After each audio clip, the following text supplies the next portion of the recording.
Hello, everyone. This is Romulus with Backpack Trader. Earnings season continues. That's right. After the big banking companies like JP Morgan, Bank of America, Goldman Sachs, those earnings have come and gone. The stocks of the big bank and broker companies were falling down prior to the release. Next batch of earnings will be the technology companies. Yes, Tesla comes out tomorrow. They make cars. However, most of the investing community realizes that they are a bit of a technology company. They report earnings tomorrow. There's a good probability that the earnings will beat whatever the expectations are, and the stock may go up a little bit further. Next week, the big companies such as Apple, Microsoft, Facebook, Google, all the big traditional technology companies start to come out. Their earnings, in just about every case, my bet, they'll beat the estimates. What will that mean, though? Can your portfolio be saved? Like most investors around the world, you're probably not making money this year. You're probably posting pretty big losses, anywhere from 5, 10, 20, 30, even 40%. That's because you got too much tech. Okay, you got too much technology in your portfolio. You still own a bunch of bonds as well in your 401k, your retirement accounts.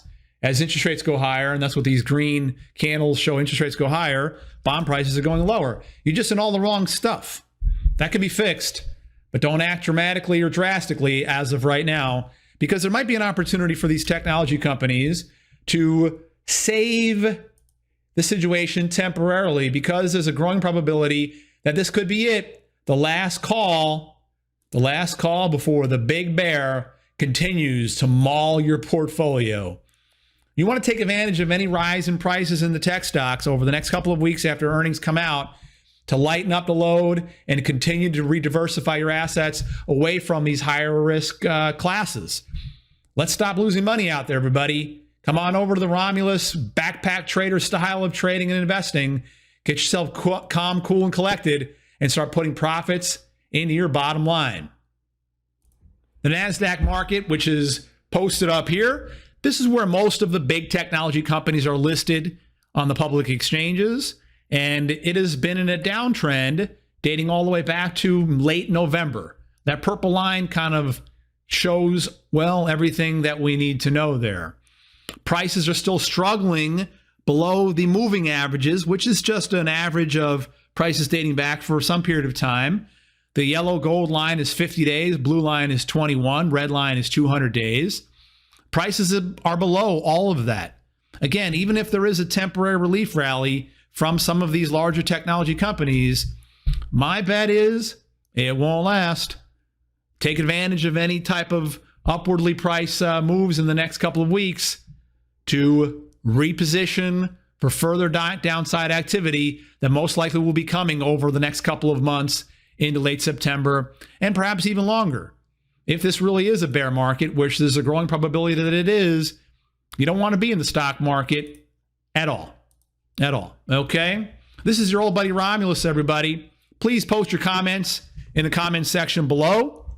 Like this video, share it with everyone you know. I am coming back to you live every Tuesday, Wednesday, and Thursday going forward from the Forum in Ancient Rome to share some of my 27 years of real Wall Street experience. Hopefully that can provide some help and assistance in your trading and investing and your financial planning for you and your family.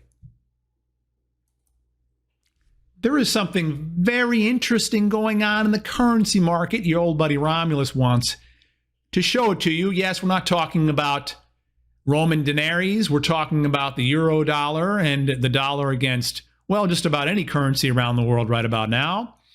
Look at this euro. Anybody, an American citizen, planning a trip to Euro, now's the time. Now is the time, because the hotels, restaurants, and museums are going to be a lot cheaper than they've been for quite some time.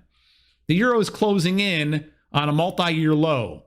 It's still got a little work to do over here. You see the support area right around these levels from 2015 through 2017. It hasn't broken below those yet, but the trend is down and it is gaining steam and picking up in strength. We could see these lows broken at some time between now and the end of the summer at the latest. And that would put the ultimate lows of the euro somewhere into play, somehow below par of $1. Could it happen? Could it be? That's a bit of a stretch, but let's see how it unravels. As the dollar has gotten stronger over the last couple of months, that is creating an interesting dynamic, because typically as the dollar gets stronger, commodity prices tend to weaken a little bit, but they're both clashing in with this rising interest rate, increasing inflation environment. Who knows what's going to win? Right now, a little bit of a difficult situation to tell. However, again, as the dollar's gotten stronger, and that is the euro, here's the dollar. As the dollar's gotten stronger, that puts downward pressure on the price of oil. Can you imagine where oil would be if the dollar were tanking instead of rising? A frightening prospect for the average American for sure. But again, oil prices are up significantly over the last couple of months, especially since the right before the start of the Ukrainian-Russian war. The rising dollar, however, does create a possibility where those prices could be kept in check a little bit. And that could be something that a lot of people around the country and in different parts of the world will be celebrating. Although, again, oil prices get cheaper for Americans as the dollar gets stronger, but not so much for the rest of the world. That's an unfortunate side effect of these currency transactions that roil through the financial markets all the time. I will end with this. Right now, we have a picture of the S&P 500, which is the main, most important stock market index around the world. Every one of these candles, that's 1 week's worth of trading. It's coming right up against an area that used to prove excellent support. Going back to right after the COVID crash lows, the market started rebounding a little bit. Every time it fell to this blue line, the stock price would rebound until January. That broke it to bits. And now this blue line has been serving as an area where stock prices get turned away from after they come up to it. Now, this time, we could see what happened over here. Another run above it for a couple of days, maybe even a few weeks. But back to all-time highs and above them, most likely not. We're in a bear market now, everybody. Start to take that seriously. This is your old buddy Romulus heading back to the Forum in ancient Rome. Thank you so much for the opportunity to share a little bit of stock market ideas and trading thoughts with you. I will see you soon. That's all for now.